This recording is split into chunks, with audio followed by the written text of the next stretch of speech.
Hello, happy Tuesday. Welcome to Hispanic Conservative. This is Celia. How are y'all doing this full day of President Trump? It is just so amazing. I woke up, I wasn't even out of bed. Well, let me tell you the story.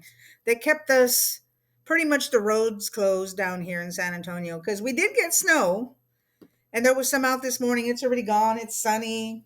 It says like about 20 degrees outside.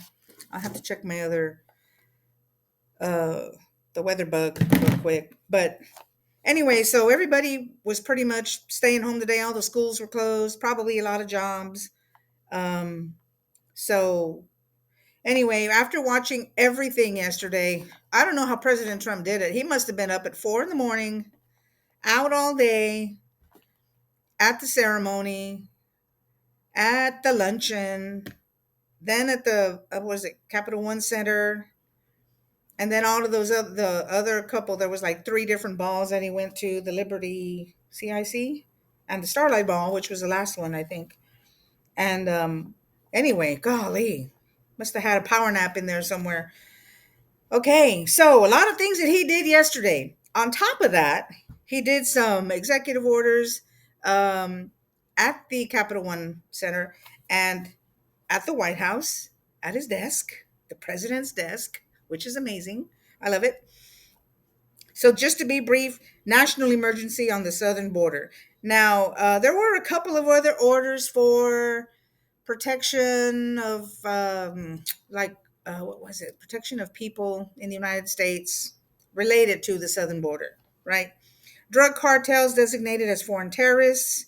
Federal workers have to come back to the office.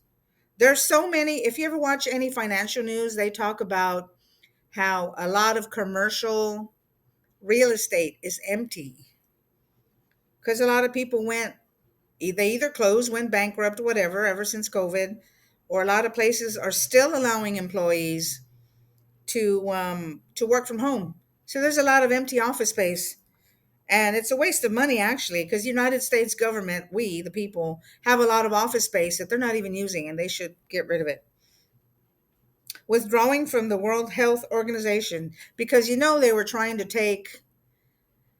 get our, I think it was Congress, to pass that they could control us and tell us if we had to stay at home, if we had to, I mean, just like what they did before with the COVID, wear a mask and you have to have a shot and you have to do all this other kind of stuff.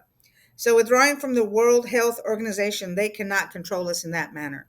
So we still need to watch out for the WEF, all these other places that are connected to the UN. Let's get out of the UN already.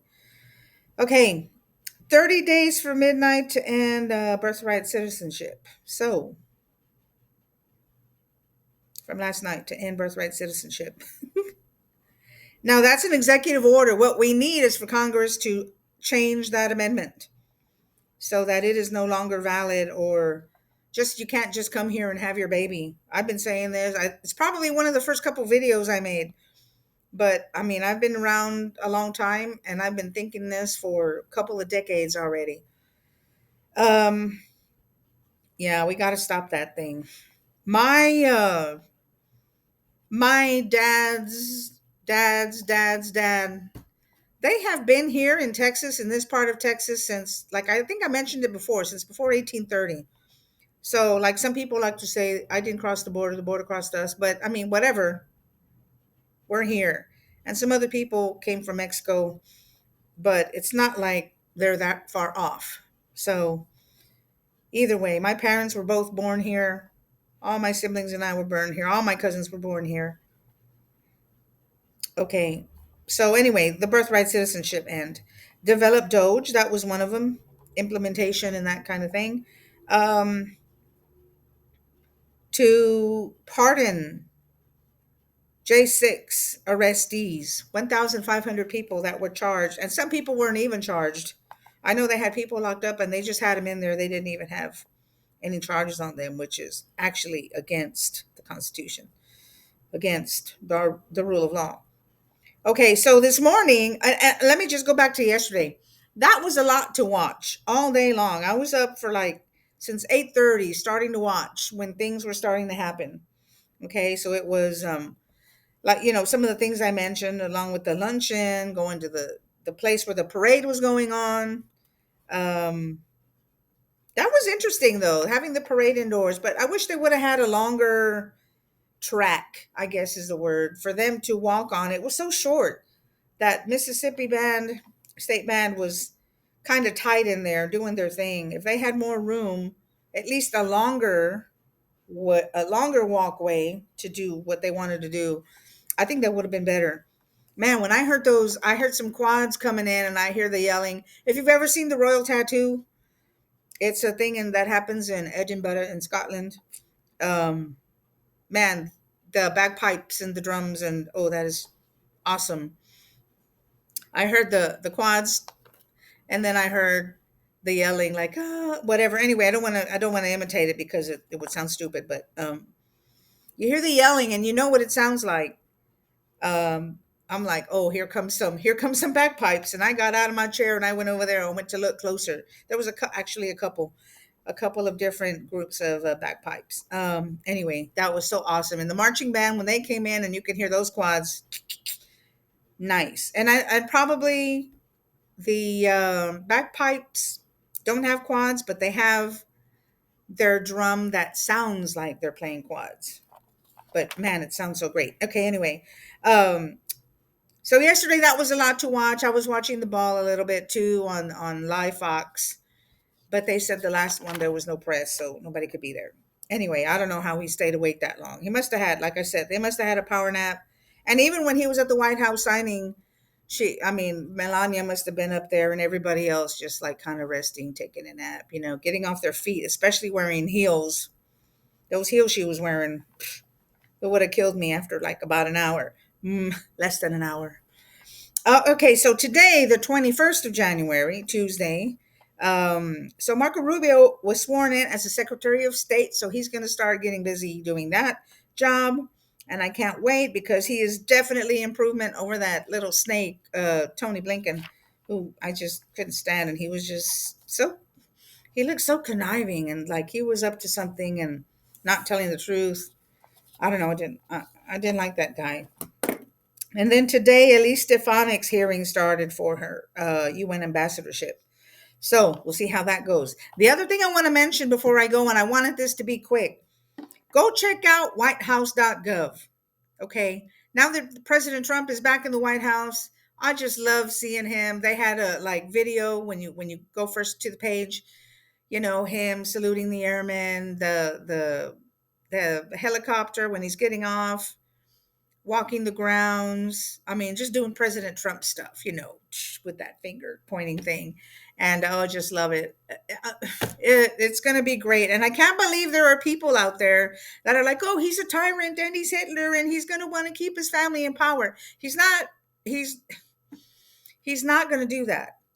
Okay. He's already got his business. The problem with a lot of people is, and I've said this in the beginning since 2016, he cannot be bought. He can't be bought by the deep state. That's why they don't like him. He has his own billions of dollars. There's nothing they could buy him on, right? A lot of these other senators and congressmen, they have APAC and they have all these other lobbyists, alcohol, big pharma, big food, whatever, the automobile industry.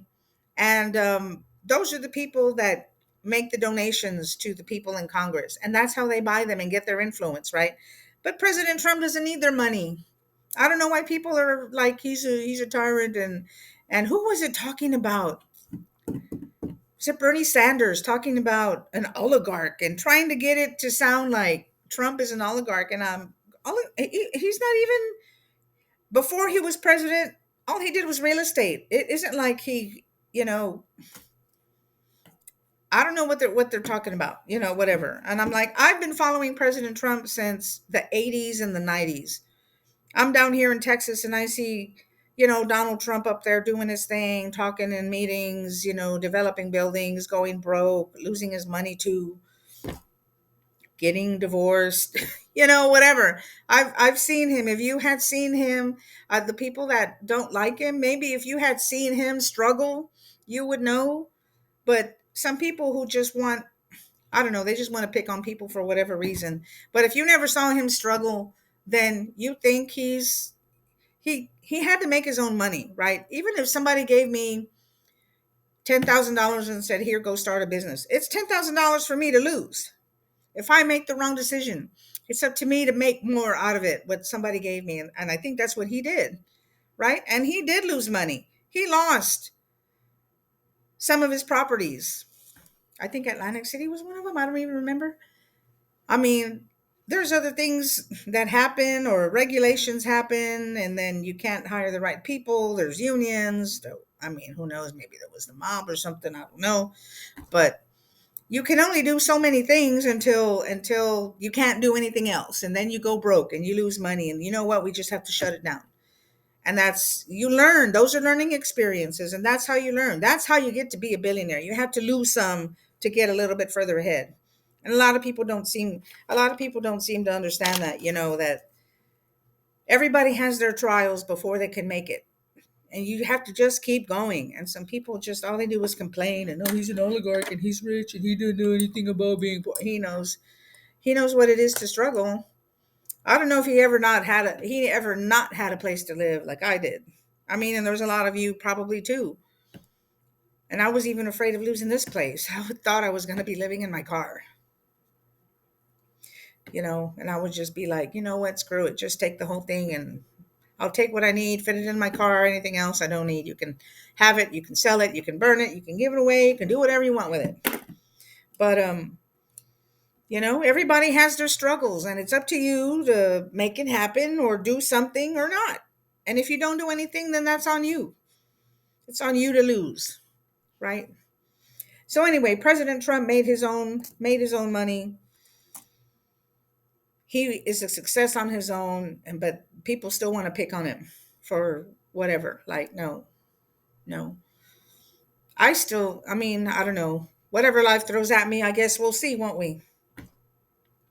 But anyway, go check out that whitehouse.gov website. It is so nice. I can't wait for there's going to be more pictures and all that kind of coming. So I think some of those pictures were from the first term, but it is super nice. I'm so glad President Trump is back. United States is going to be back. And I've seen some of the people that I watch in the UK who was happy about it. I didn't get to watch Neil Oliver. He was one that I didn't get to watch it yet, but I saw his little thumbnail there. Um, Gosh, Katie Hopkins. She was having another. I don't know what. I don't even know where she was when she was doing that walking around, and somebody paid her bill. Um, but somebody from Ireland. That's what it was. There was a lady from Ireland. I think she had a red cap on, and she was talking about it's good to have Mr. Trump back, and maybe he'll influence some of the other people around the world. And I mean, like, we hope so. I mean, and not in a bad way, and not colonialism or like the deep state way where they kind of take someone out and put someone else in. That's what even we the people don't want. We're sick and tired of that hegemony thing, and our government going in and changing the leader, putting whoever they want their puppet and da da da. But that's the deep state, and people confuse the two things. They're not the same thing, and Trump is not the deep state. That's why they tried to kill him.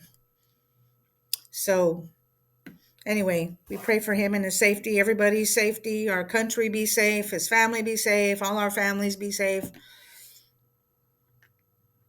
And I think that was all I had to say. What else was there? No, not that one. I think that's it. And there was some other executive orders. If you go to the whitehouse.gov website, you can check. There's a little square on the left side that says executive orders. And you can go in there and you can look at all of them, look at the title, click it, and it'll tell you everything, who's involved, what are they doing. I mean, it's a long list. It's a lot of reading. That's how come I couldn't do it all. I mean, there's a lot in there. So if you want to go look at the whitehouse.gov website, go check it out. Oh, it's just so awesome. Yeah, I'm happy. We're excited for things to come because you can't stop what's coming, right? Just saying. Anyway, it's about 15 minutes and I'm going to let you go and have a good one, y'all. Okay. Bye now. This is Hispanic Conservatives out.